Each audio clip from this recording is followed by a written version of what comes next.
They set 14 chairs at that table. They engraved 14 name cards in copper ink. They reserved 14 seats at the most exclusive restaurant in the city. And they left mine out on purpose. Not by accident. Not by oversight. On purpose. My mother-in-law sat at the head of that long table, hands folded, candlelight catching the gold in her earrings, and smiled at me the way a woman smiles when she believes the game is already over. She had no idea I was carrying the proof that I owned everything she thought her family had built. She had no idea that the chef who ran that kitchen was someone I had trained from scratch. She had no idea that in 48 hours, her son would lose his title, his salary, his access to every company account, and that the deal worth $4.2 million would be signed with my name on the front page. She thought a missing chair could break me. It handed me everything. Before this story goes any further, take 1 second to subscribe. Because every week, we bring you stories of quiet women who answered loud betrayals with something far more powerful than anger. Hit that subscribe button and let's get into it. My name is Nora Ashford. I am 34 years old. And this is the story of the dinner that ended a lie 6 years in the making. Let me take you back to the beginning, because a story like this doesn't start at a dinner table. It starts in a kitchen. It starts with a 16-year-old girl standing at a commercial sink at 11 o'clock at night. Grease burns up both forearms, hair tucked under a net, washing dishes for minimum wage in a seafood shack called Mulligan's. That girl was me. 3 weeks into that job, the head cook, a man named Salvador, 60 years old, hands like leather, a voice like a blown speaker, set a chef's knife on the prep counter and slid it across to me. "You don't flinch," he said. "That's half the job." I kept that knife. The handle was chipped rosewood. The blade had been sharpened so many times it was thinner than a credit card. I kept it through culinary school, through my first sous chef position at 21, through the years I spent learning every part of the restaurant business that nobody talks about on cooking shows, vendor contracts, lease negotiations, labor law, insurance claims, build-out budgets. By the time I was 25, I had filed the paperwork for Keystone Hospitality Group. My name on the operating agreement. My savings in the capital account. My vision. Keystone didn't just open restaurants. We developed them from the ground up. I would walk into a failing location, gut the menu, restructure the lease, hire the talent, and hand a profitable kitchen back to an operator in under 14 months. I was good at the invisible work, the kind that keeps the lights on while someone else stands at the ribbon cutting and accepts the applause. That habit of staying invisible would eventually cost me almost everything. When I met Connor Aldgate, he was managing a bar that was 90 days from shutting down. I restructured the lease, replaced the supplier, redesigned the entire drinks program in a weekend. He watched me do it with an admiration I mistook for respect. We married when I was 28. I made him managing partner of Keystone. Salaried. 10% equity. His name on the business cards my money had paid to print. He went to the conferences. He shook the hands. He smiled for the photos. Everyone assumed Connor had built the company. I never corrected them. That was my flaw. Not naivety. Not weakness. I had convinced myself that the work would speak for itself. That competence was enough. The work never spoke. It just kept working. And the silence let a false story harden until it became the only story anyone knew. Then there was his mother, Margaret Aldgate. If you've ever met a woman who turns cruelty into performance art, you understand Margaret. She was not loud. She was not dramatic. She was precise. Every exclusion was subtle enough to deny. Every slight was delivered with a smile so practiced it looked like warmth from a distance. She had decided the night Connor first brought me to dinner that I was a problem. Not because I was unkind. Not because I was difficult. Because a daughter-in-law who came up from washing dishes didn't fit the image she had been building for 25 years. And for 6 years, I cooperated with her system because it was easier to carry the weight than to set it down and see what collapsed.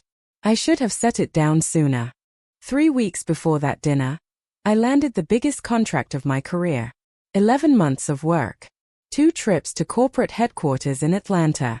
An entire pitch deck, pro forma analysis, staffing model, and build-out budget that I had assembled alone, at my kitchen table, at midnight, while my husband slept upstairs. Howerton Hotel Group. Flagship restaurant in their new downtown property. 200 seats. Rooftop bar. Tasting room. A build-out budget north of $4 million. The letter of intent came back addressed to Keystone Hospitality Group. Attention. Nora Ashford, managing member. Then Margaret sent out the dinner invitations. Ivory cardstock. Gold foil edges. The kind of stationery that costs more than most people spend on gifts. It read, "The Aldgate family cordially invites you to celebrate Connor's landmark partnership with Howerton Hotel Group." Connor's partnership. Connor's landmark. I showed Connor the invitation that evening. Guest. I said. She printed Connor and guest. There are 2-inch margins. He kissed my forehead on his way out the door. She didn't mean it like that. Those 5 words had become the load-bearing wall of our marriage. She didn't mean it when she cropped me from the family Christmas photo. She didn't mean it when she introduced me to her friends as Connor's little helper at the office. She didn't mean it when she told the caterer at our own anniversary party that I might feel more comfortable eating in the kitchen. Connor had a gift for repackaging cruelty as carelessness. And I had spent 6 years letting him, not because I believed it, but because I thought, someday, the truth would make itself known on its own. A few days before the dinner, Connor's sister, Vivian, called to confirm the head count. "We're keeping it intimate," she said. "Close family only." I said, "I'm close family." A pause. 3 seconds. Long enough to hear her swallow. "Of course. I just mean, it's a small table. We had to be selective." "Is there a seat for me, Vivian?" She hung up before I could say anything else. I texted Connor. "Vivian says the table is full. Is there a seat for me?" 3 dots appeared. Disappeared. Appeared again. His reply came 20 minutes later. "I'll talk to Mom." He wouldn't. I knew that the way I know a kitchen is going under before the first ticket backs up. Something in the rhythm shifts. The noise goes too quiet. And you realize nobody is running the pass. That night, I couldn't sleep. Connor was already out. He slept like a man unbothered by conscience. I went downstairs for water, and his phone was face up on the counter, screen already lit with a notification from a group chat called Aldgate Family. The preview showed 3 words from Margaret. "She's staff." Staff. My hand stopped on the faucet. I am not someone who goes through her husband's phone. I read vendor contracts and compliance reports for a living. I know that information doesn't care how you find it. I picked up the phone. 43 messages. 2 weeks of planning, typed out in complete sentences. "Margaret, we need to talk about the company. Connor should be the sole face going forward. Nora can step back.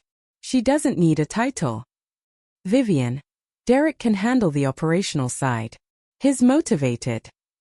Her husband, the man whose greatest professional achievement was getting let go from a commercial real estate firm in a market that was practically handing out jobs. Margaret, exactly. Connor runs the client relationships. Derek handles operations. Nora can consult quietly. And then Connor's contribution. A single yellow thumbs up emoji. No pushback. No, wait. She founded the company. No, maybe we should talk to her first. A thumbs up. Floating there in the dark of my kitchen, small and hollow and final.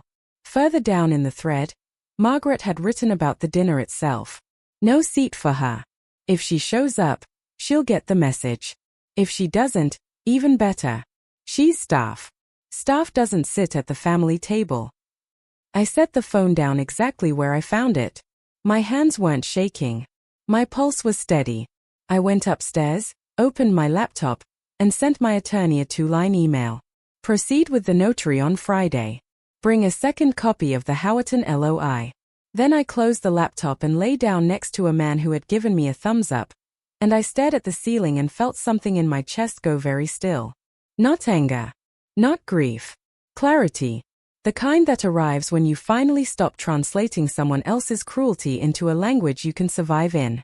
Friday morning, I sat across from my attorney, Frances Doyle, and watched her notarize the documents inside a soft navy folder, the operating agreement, the capital contribution ledger, 9 years of annual acknowledgements that Connor had signed without reading a single page, and the Howerton letter of intent.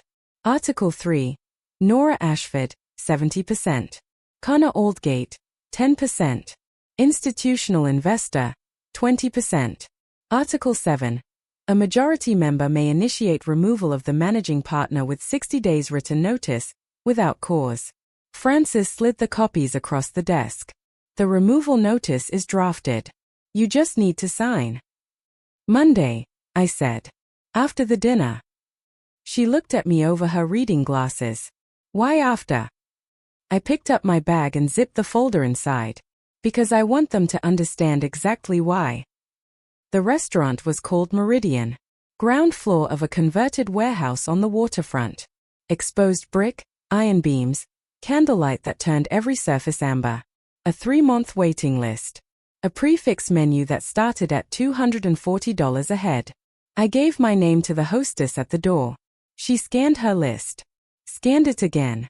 I'm sorry, I don't see a reservation under Ashford. Try Aldgate, I said. She brightened. Of course, right this way. She led me through the dining room to a long table beneath a chandelier that must have cost more than my first lease deposit. 14 chairs. 14 place cards in copper ink. Every seat filled. Margaret sat at the head of the table, both hands folded over her name card, wearing the expression of a woman whose plan is running exactly on schedule. I walked the length of the table. My name was not on any of them. Connor looked up from his wine glass. His sister smoothed her napkin. Her husband stared at the bread basket like it had personally offended him. The whole table had gone quiet. 14 faces turned toward me like a row of closed doors. And then Margaret spoke. She said it clearly, calmly, with a smile that had been practiced in mirrors. Perhaps somewhere a little more your style would suit you better, dear. A few people laughed. Not Connor. He stared at his fork. But others did. The cousins. The women from her social circle. Small sounds that filled the silence like stones dropping into water. Diane hadn't just planned this. She had rehearsed it. I looked at her. I looked at the 14 name cards. I looked at Connor, who was rotating his wine glass by the stem and choosing, for the 100th time, to say nothing. And then I laughed. Not a polite laugh. Not a nervous one. A real one, the kind that rises from somewhere deep because there is simply nowhere else for it to go. Margaret's smile flickered. I reached down, set my bag on the floor beside me, and turned to the nearest server. Could you ask the owner to come out, please? He hesitated. The owner. Tell him Nora is here. Something changed in his posture. A small straightening. A recognition. He nodded and walked toward the kitchen without another word. The table went silent. Margaret's smile was still there, but the architecture behind it had begun to shift. Vivian leaned toward Derek and whispered something. Connor finally looked at me, not with avoidance this time, but with something closer to dread. The kitchen door opened. A man walked out, still in his chef's coat, wiping his hands on a towel. Declan Ward. 39 years old. James Beard nominated. The kind of chef whose name appeared in food magazines beside words like visionary and once in a generation. Every profile ever written about him told the same origin story. Self-taught prodigy who opened his first restaurant at 27 with nothing but vision and nerve. What those profiles left out, because I had asked him to, was that he hadn't been self-taught at all. He had been my line cook. 22 years old, burning stocks and overcooking risotto in a kitchen I managed when I was barely older than he was. I taught him how to break down proteins. I taught him source work. When he was ready to open his own place, I co-signed his first commercial lease because no bank in the city would touch a 27-year-old with no collateral. That lease became the restaurant that became the reputation that became Meridian. When Declan saw me standing in his dining room, his entire face changed. He crossed the room in 4 strides and wrapped me in a hug that smelled like brown butter and fresh thyme. Chef, he said. Not Nora. Chef. That single word landed in the room like a stone in still water. I watched the ripples move outward. The women at Margaret's table stopped their murmuring. The cousins put down their bread. And Patricia Engel, the vice president of development for Howerton Hotel Group, who had arrived at some point during the last 5 minutes and was standing near the bar with her coat still on, turned her head. Declan stepped back and looked at me with the steady warmth of a man who has never once forgotten where he started. "We saved your seat," he said. "We always save your seat." He turned to the hostess and spoke with the calm authority of a man in his own kitchen. "Chef's table. Set it now." He pulled out the chair himself and placed a fresh place card on the counter in front of me. Copper ink on cream stock. Nora Ashford. The kitchen crew looked up from their stations and nodded. One said chef quietly. Another raised a ladle in greeting. They knew who I was. Because Declan told every cook who walked into his kitchen the same story. I got my first real shot from a woman who ran a kitchen like a surgeon runs an operating room. She signed a lease for me when no bank would. Everything I ever built started in her kitchen. He had told me that once over drinks after Meridian earned its first major review. I had asked him to stop saying it. He had looked at me like I'd asked him to stop breathing. "I'll stop when it stops being true," he had said. He had never stopped. I sat down at the chef's counter and Declan brought the first course himself. Seared scallops with saffron beurre blanc, the dish that had earned his Beard nomination. He set the plate in front of me and leaned against the counter. "Still have the knife Salvador gave you?" "On the shelf at home," I said. He nodded slowly. "I think about that knife every time I build a menu. You holding it over a cutting board at 7 in the morning. That image is why I cook the way I do." He said it at full volume. Not for performance. Because Declan had never learned how to be quiet about the things that mattered. The dining room had stopped pretending not to watch. All 14 faces at the long table were turned toward us. Connor had gone pale. Vivian was gripping the edge of her napkin. Derek looked like a man who had just realized the job he had been promised did not exist. And Margaret's mouth was open, but nothing was coming out. I picked up my fork. The scallop was perfect.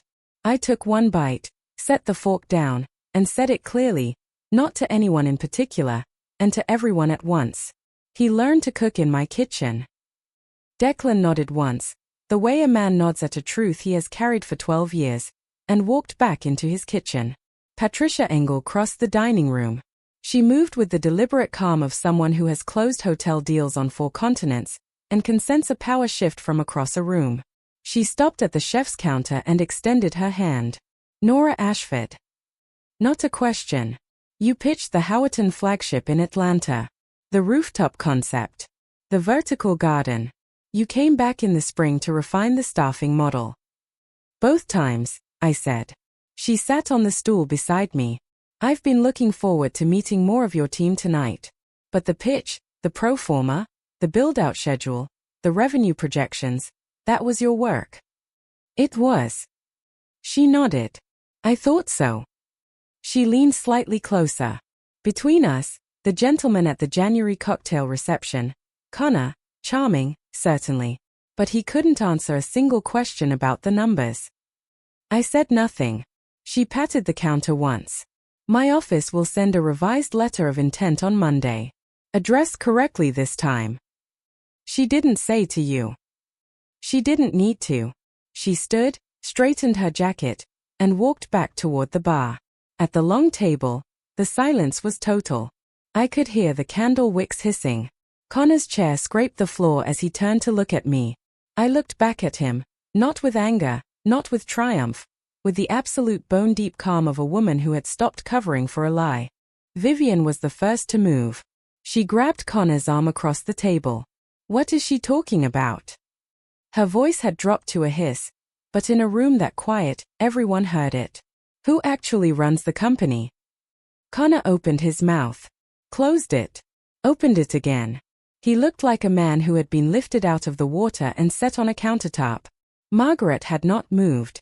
Her hands were flat on the tablecloth now, the fists slowly unclenching, as if she had finally understood that holding on to the surface would not stop the floor from moving. I reached into my bag and set the navy folder on the chef's counter. I unzipped it slowly. Not for drama. For precision. "Connor," I said. My voice was steady. "I'm going to read something, and I'd like you to listen." I opened the operating agreement to Article 3. Keystone Hospitality Group LLC. Membership interest.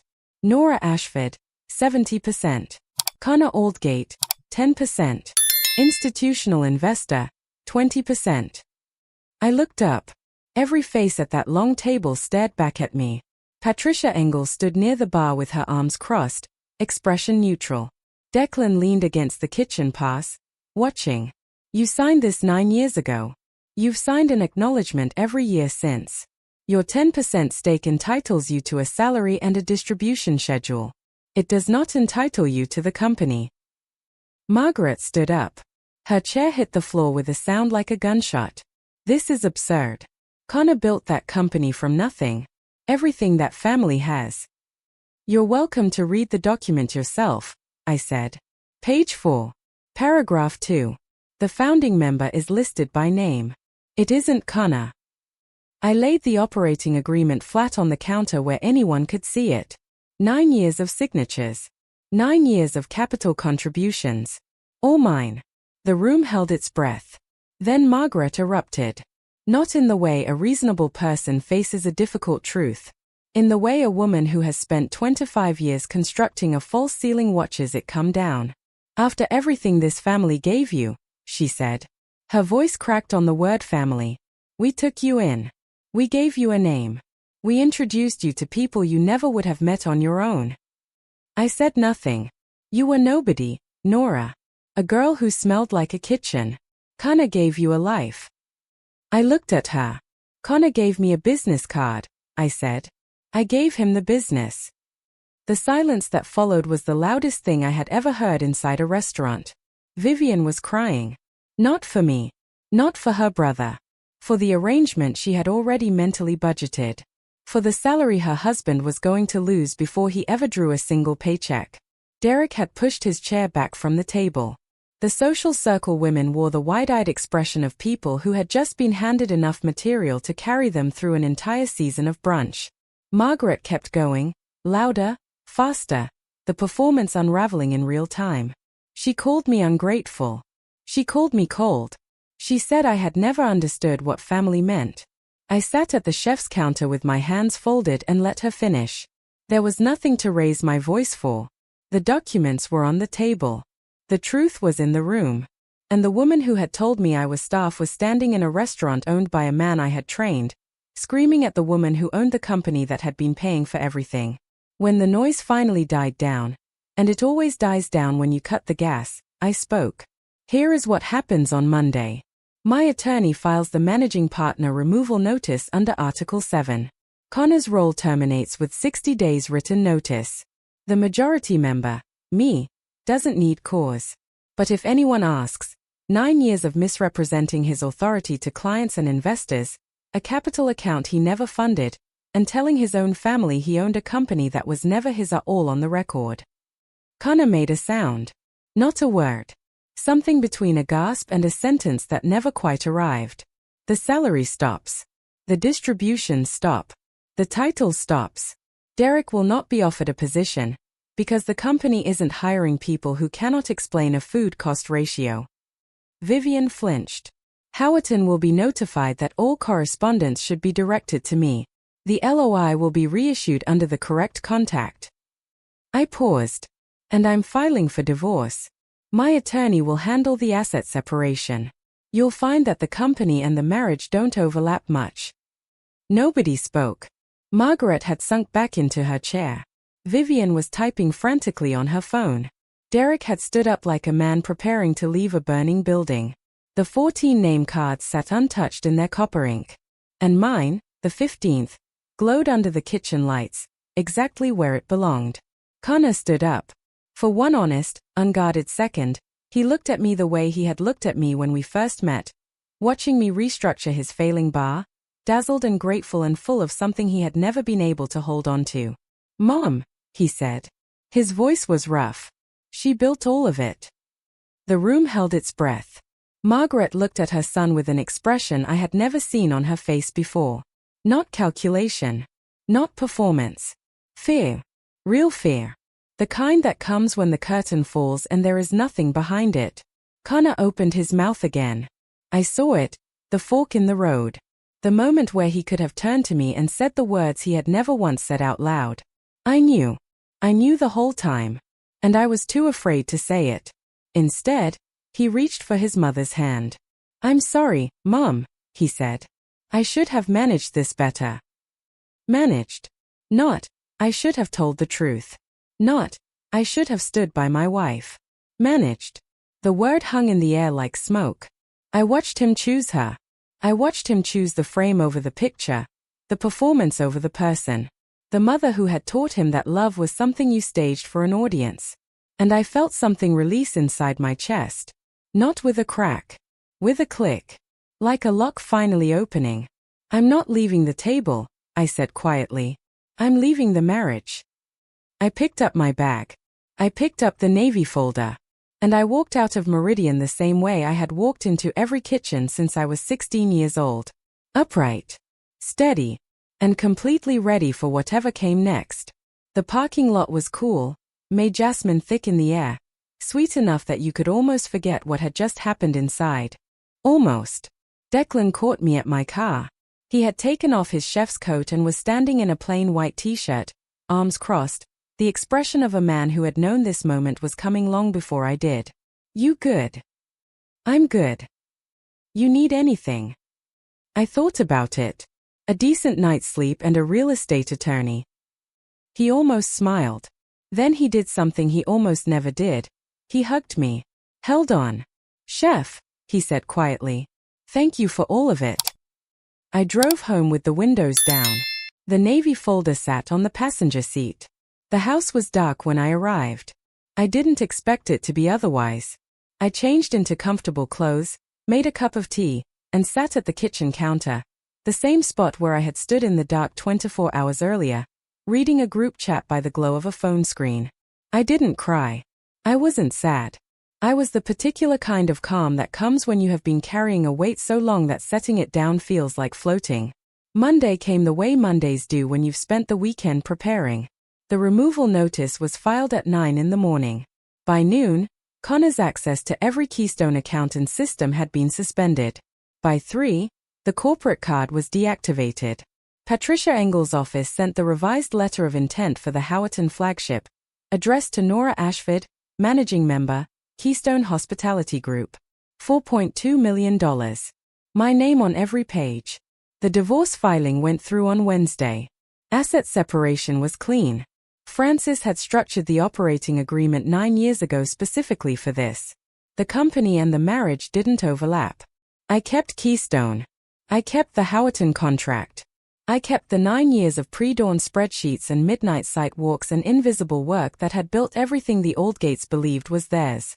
2 months later, I walked into the build-out space for the Howerton flagship for the first time. Bare concrete. Exposed wiring. The smell of sawdust and potential. On the counter where the host stand would eventually go, Declan had left a single place card. Copper ink on cream stock. Nora Ashford, owner. I held it for a long time. A chair only means something if you believe the room has the power to grant you permission. I stopped believing that the night I realized the table had been set against me long before I ever arrived. So if you're sitting somewhere tonight, doing the invisible work, carrying the weight of something you built while someone else stands in the light and accepts the credit, go check whose name is really on the things you made. Do it this week. You might be surprised by what you find. By the way, where are you watching this story from? Let us know in the comments below, because it genuinely amazes us how far stories like this one travel around the world. We love hearing from every corner of it.